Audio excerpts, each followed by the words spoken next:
Hello viewers, আসসালামু আলাইকুম। Welcome back to my another new blog. আজকে আমরা সবাই যাচ্ছি জলশ্রী সেন্ট্রাল পার্কে, যেটা ঢাকার নারায়ণগঞ্জের রূপগঞ্জে অবস্থিত।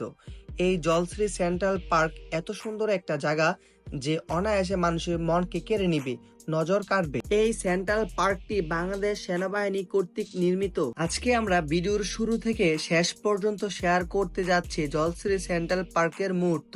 তো ভিডিওটি স্কিপ না করে পুরো ভিডিওটি দেখার অনুরোধ রইল।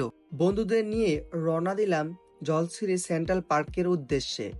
জলশ্রী পার্কে আসার সব থেকে সহজ মাধ্যম হচ্ছে কুড়িল বিশ্ব রোড হয়ে 300 ফিটের মাধ্যমে সেন্ট্রাল পার্ক। গাড়ি থেকে নেমে হেঁটে আমরা টিকিট কাউন্টারের দিকে রওনা দিলাম। এখানে প্রতিটি টিকিটের মূল্য 230 টাকা ধার্য করা হয়েছে, যা আমার কাছে টিকিটের মূল্য অনেক বেশি মনে হয়েছে।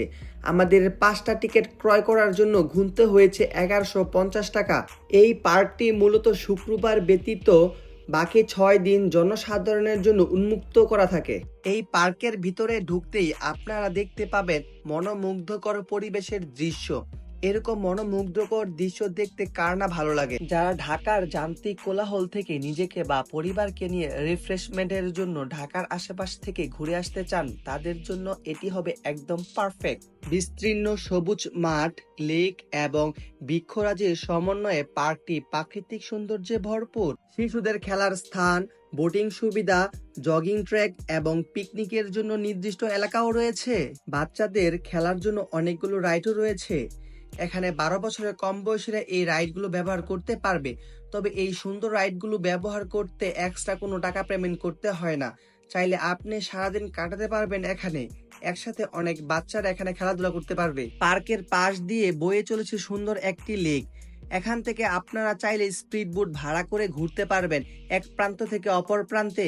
এই পুরো পার্কের ভিতরে সুন্দর একটি রেস্টুরেন্ট রয়েছে, আপনারা চাইলে আপনাদের পছন্দের খাবার অর্ডার করতে পারবেন। আমার কাছে সব মিলিয়ে ফ্যামিলি ট্যুরের জন্য অনেক ভালো লেগেছে।